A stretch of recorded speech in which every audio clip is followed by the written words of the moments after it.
ನಮ್ಮ ಯೂಟ್ಯೂಬ್ ಚಾನಲ್‌ಗೆ ಸ್ವಾಗತ, ಸುಸ್ವಾಗತ. ಇದೇನಪ್ಪ ಹೊಸಬ್ರು ಅಂತ ಯೋಚನೆ ಮಾಡ್ತಿದ್ದೀರಾ? ಹೌದು, ನಾವು ಯೂಟ್ಯೂಬ್ ಜಗತ್ತಿಗೆ ಹೊಸ ಪ್ರಜೆಗಳು. ಈ ನಮ್ಮ ಚಾನಲಿನ ಉದ್ದೇಶ ಈ ಜಗತ್ತಲ್ಲಿ, ಸಮಾಜದಲ್ಲಿ ನಡೆಯುತ್ತಿರೋ ವಿಷಯನ ನಿಮಗೆ ತಲುಪಿಸೋದು. ಹಾಗಾದರೆ ಇವತ್ತಿನ ವಿಷಯ ಏನು? ಸಮಯದ ನಿರ್ಬಂಧನೆ. ಇದನ್ನು ನಾವು ಸಮಯದ ನಿರ್ಬಂಧನೆ ಅಂತ ಟೈಟಲ್ ಹೇಳೋಕ್ಕಿಂತ ಹೆಚ್ಚಾಗಿ ವಯಸ್ಸಿನ ನಿರ್ಬಂಧನೆ ಅಂತ ಹೇಳಿದರೂ ಪರವಾಗಿಲ್ಲ. ನಮ್ಮೆಲ್ಲರಿಗೂ ಒಂದು ವಯಸ್ಸಿನ ನಿರ್ಬಂಧನೆ ಇಟ್ಬಿಟ್ಟಿರ್ತಾರೆ. ಇವಾಗ ಒಂದಿಷ್ಟು ವಯಸ್ಸಲ್ಲಿ ಇದನ್ನೇ ಮಾಡಬೇಕು ಅಂತ ವೇಳಾಪಟ್ಟಿ ಇಟ್ಬಿಟ್ಟಿರ್ತಾರೆ. ಈಗ 21 ವರ್ಷ ಆಯಿತು, ಡಿಗ್ರಿ ಕಂಪ್ಲೀಟ್ ಆಯಿತು ಅಂದರೆ ಹುಡುಗಿಯರಿಗೆ ಮದುವೆ ಆಗೋ ಚಿಂತೆ ಶುರು ಆಗಿಬಿಟ್ಟಿರುತ್ತೆ.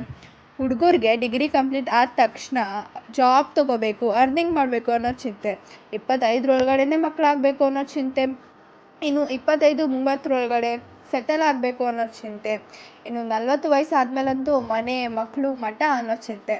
ಹೀಗೆ ಒಂದೊಂದು ವರ್ಷಕ್ಕೆ ಏನಾದರೂ ಮಾಡಬೇಕು ಅನ್ನೋ ಚಿಂತೆ ಕಾಡ್ತಾನೆ ಇರುತ್ತೆ. ಹೀಗೆ ನಮ್ಮ ಸಮಾಜ ನಮ್ಮೆಲ್ಲರನ್ನು ಒಂದು ವೇಳಾಪಟ್ಟಿಯಲ್ಲಿ ಕೂಡ ಹಾಕಿಬಿಟ್ಟಿರುತ್ತೆ. ನಾವು ಈ ಸಮಾಜದ ಮಾತು ಕೇಳಿ ಆ ವೇಳಾಪಟ್ಟಿನ ಅನುಸರಿಸ್ಕೊಂಡು ಹೋಗ್ತಾನೂ ಇರ್ತೀವಿ. ಅದನ್ನೇ ನಾವು ಫಾಲೋ ಕೂಡ ಮಾಡ್ತಾ ಇರ್ತೀವಿ. ಆದರೆ ಒಂದು ದಿವಸ ನೀವು ಈ ಪ್ರಶ್ನೆ ನಿಮ್ಮನ್ನೇ ಕೇಳ್ಕೊಳ್ಳಿ. ಯಾಕಾಗಿ ಈ ವೇಳಾಪಟ್ಟಿ? ಯಾರಿಗಾಗಿ ಈ ವೇಳಾಪಟ್ಟಿ? ಈ ವೇಳಾಪಟ್ಟಿಯಿಂದ ನಿಮಗೇನಾದರೂ ಸುಖ ಸಿಗ್ತಾ ಇದೆಯಾ? ನಿಮ್ಮ ಜೀವನದಲ್ಲಿ ನೀವೇನು ಮಾಡ್ತಾ ಇದ್ದೀರಲ್ಲ, ಈ ವೇಳಾಪಟ್ಟಿಯನ್ನು ಅನುಸರಿಸ್ಕೊಂಡು ಏನು ಎಜುಕೇಷನ್ ತೊಗೋತಾ ಇದ್ದೀರಾ, ಜಾಬ್ ತೊಗೋತಾ ಇದ್ದೀರಾ, ಅದರಿಂದ ನೀವು ನಿಮ್ಮ ಸೆಲ್ಫಲ್ಲಿ ಏನಾದರೂ ಸ್ಯಾಟಿಸ್ಫೈ ಆಗಿದ್ದೀರಾ? ನಿಮಗದರಿಂದ ಖುಷಿ ಸಿಗ್ತಾ ಇದೆಯಾ? ನಿಮಗದರಿಂದ ಸಮಾಧಾನ ಸಿಗ್ತಾ ಇದೆಯಾ? ಸಿಕ್ಕಿದ್ರೆ ಪರವಾಗಿಲ್ಲ. ಸಿಗಲಿಲ್ಲ ಅಂದರೆ ನಿಮ್ಮ ಮನಸ್ಸಿನ ಮಾತನ್ನ ಕೇಳಿ. ಮತ್ತು ಈ ವೇಳಾಪಟ್ಟಿನ ಅಥವಾ ಈ ವಯಸ್ಸಿನ ನಿರ್ಬಂಧನೆಯನ್ನು, ಸಮಯದ ನಿರ್ಬಂಧನೆಯನ್ನು ನಾವು ಪಾಲಿಸಲೇಬೇಕು ಅಂತ ಯಾವ ರೂಲ್ಸ್ ಬುಕ್ಕಲ್ಲಿ ಬರೆದಿಲ್ಲ ಕಣ್ರಿ.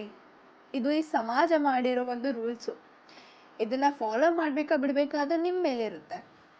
ನೀವೇ ಕೂತ್ಕೊಂಡು ಯೋಚನೆ ಮಾಡಿ, ಈ ವೇಳಾಪಟ್ಟಿಯಿಂದ ನನಗೆ ಏನಾದರೂ ಉಪಯೋಗ ಆಗ್ತಿದೆಯಾ ಅಂತ. ಉಪಯೋಗ ಆಗ್ತಿಲ್ವಾ ಅದನ್ನು ಬಿಟ್ಟು ಬಿಡಿ. ನಿಮ್ಮ ಮನಸ್ಸಿನ ಮಾತನ್ನು ಕೇಳಿ. ನೀವು ಮಾಡೋ ಕೆಲಸದಲ್ಲಿ ನಿಮಗೆ ಒಂದು ಖುಷಿ ಸಿಗಬೇಕು, ಒಂದು ಸಂತೋಷ ಸಿಗಬೇಕು, ಒಂದು ನೆಮ್ಮದಿ ಸಿಗಬೇಕು, ಒಂದು ತೃಪ್ತಿ ಸಿಗಬೇಕು. ಆಗ ಮಾತ್ರ ನೀವು ನಿಮ್ಮ ಕೆಲಸನ ಸರಿಯಾಗಿ ಮಾಡ್ತಿದ್ದೀರಾ ಅಂತ ಅರ್ಥ.